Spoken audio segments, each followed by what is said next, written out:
यार ये बाजे किसके घर में बज रहे हैं इस टाइम पे? यार मुझे बताओ, मेरे पड़ोस के अंदर जो है ना इस टाइम पे बाजे बज रहे हैं।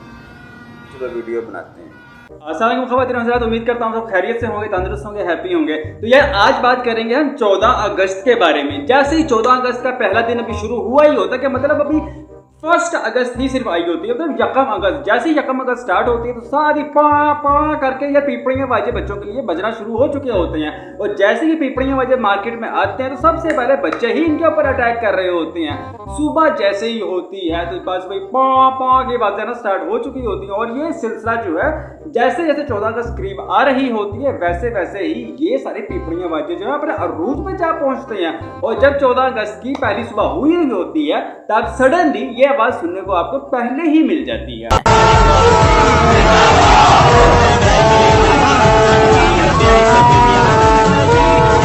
और हम इतने शरीफ हुआ करते थे अपने दौर के अंदर, सिर्फ और सिर्फ हम झंडियां लेके आया करते थे और सिर्फ झंडे लेकर आया करते थे। झंडे 1 या 2 से ज्यादा तो लेने नहीं पड़ते थे, ठीक है। और उसके बाद हमारा ये होता था कि हम सिर्फ अपने घरों को सजाया करते थे कि हाँ भी ये झंडियां लहरा रही हैं, ये बारिशें उसके बाद होना स्टार्ट हो जाती थी। और उसके बाद जब पूरी मेहनत हम पूरा दिन लगा के करते थे, एंड पे जाकर रात में बारिश अक्सर औकात हो जाया करती थी, क्योंकि भाई मानसून के दिन हुआ करते थे। और आजकल भी मानसून का सीजन ही चल रहा है, पिछले 10-15 दिन से बारिशें हो ही रही हैं। और जैसे ही बात करते हैं इनके बच्चों की, यानी कि जो आजकल की जो जनरेशन है इनकी अगर बात करें, इनसे अगर पूछो कि हाँ बेटा 14 अगस्त को दरअसल हुआ क्या था, तो आगे से इन बच्चों का जवाब कुछ ऐसा होता है। 14 अगस्त का दिन हम क्यों मनाते हैं? पाकिस्तान और इंडिया इकट्ठा हुआ था। किसने बताया आपको इकट्ठा हुआ है? बात कई बार पढ़ लिया। और आपका नॉलेज तो कमाल है। ईदों पे नमाजें पढ़ाई जाती हैं, बिल्कुल वैसे ही पाकिस्तान में 14 अगस्त पे बाजे बजाए जाते हैं। हाँ जी। और अगर इनसे पूछ लो कि हाँ भी इन पौ की वजह क्या है, तो आगे से इनकी अजीब ही मंतक होती है। जरा मंतक सुनो इस भाई की जरा। पाकिस्तान च पा क्यों शुरू हो गई तेरे ख्याल? क्योंकि पाकिस्तान का नाम ही पा तो शुरू होता है। बच्चे तो बच्चों का तो चलो समझ में आ जाता कि हाँ भी चलो ठीक है, बच्चे हैं 5-10 दिन बजाएंगे स्कूल से, उसके बाद जो है ना सारा काम खत्म हो चुका होगा। लेकिन भाई इन बच्चों के साथ इनके बुजुर्ग भी शुरू हो चुके हुए हैं, इनको कौन समझाए भाई। और अगर इनको कोई कह दे बच्चों को कि हाँ भाई बेटा बाजे क्यों बजा रहे हो, बच्चों को थोड़ा सा समझा दे, तो आगे से बच्चे कुछ ऐसा जवाब देते हैं। बेटा क्यों बजा रहे हो बाजा?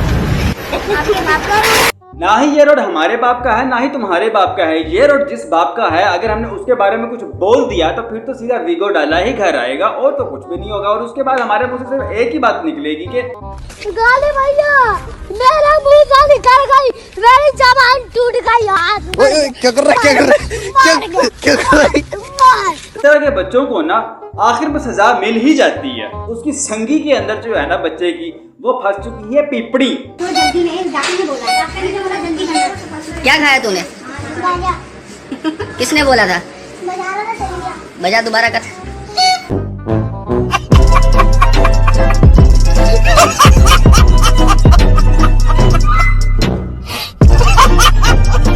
नासा ने यूनिवर्स के अंदर से कुछ आवाजें जो हैं वो रिकॉर्ड की थी। मरकरी की ये आवाज थी, वीनस की ये थी, और 14 अगस्त से पाकिस्तान की ये आवाज है यार। खैर मजाक कर रहा हूँ। फिलहाल यार ये कैसा मजाक है कि पिछले साल कायदे आजम के मिजार पे जाके, मतलब मिजार कायद पे जाके लोगों ने जाके पीपड़ियां बाजे अपनी बजानी शुरू कर दी, और फिर उनको मजबूरन जो है पिछले साल मंजरे आम पर आना पड़ा था।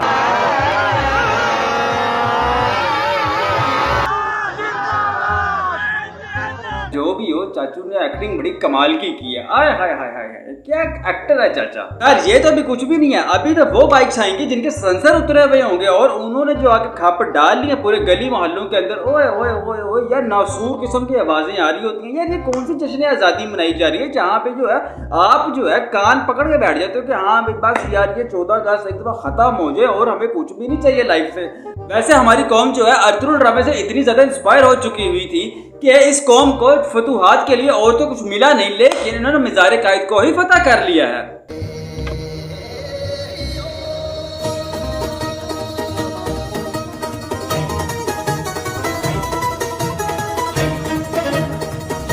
वैसे हम लोग इसके अलावा और कुछ कर भी नहीं सकते हैं, और अगर हम कुछ करने की सोच लें तो भाई फिर वीगो डाला आ जाता है। भाई हम करें भी तो क्या करें, हम अपनी हुकूक के लिए, अपनी आवाज़ के लिए लड़ नहीं सकते हैं। हमारे पास जो है वो फ्रीडम ऑफ स्पीच नहीं है। अगर हम फ्रीडम ऑफ स्पीच के लिए लड़ते हैं, कुछ करते हैं, तो भाई फिर चुके जाते हैं। फिर बंदा क्या कर सकता है, फिर तो कुछ नहीं हो सकता है ना। तो वैसे इस तरह के लोगों के लिए कायदे आज़म ने एक मैसेज दिया है। Qaid-e-Azam said, मेरे अजीज हमवतनों, बहन के कुछ और माँ के लौड़ो, आपने देख लिया है कि मेरे जाने के बाद मुल्क की क्या माचूदी है। आपको महंगाई के हाथों इतना चौधा गया है कि आप चिल्ला भी नहीं सकते हैं। मेरे दौर में जो माँ के लौड़े बहुत उछलते थे, आज वो किधर गांडू किधर गए हैं। मैं जल्द मुल्क आके आपको आज़ाब ज़रदारी से बचाना चाहता हूँ। मेरा साथ दो, वरना लन पे चढ़ो। मुल्क की माँ चुद रही है और उसको बचाना तुम्हारा फर्ज है। जागो, क्या गांड मरा के सोते ही रहोगे। तो बस आज की मजदूरी सिर्फ यहीं तक की थी। मिलता हूँ आपसे अगली वीडियो में, तब तक के लिए अल्लाह हाफिज।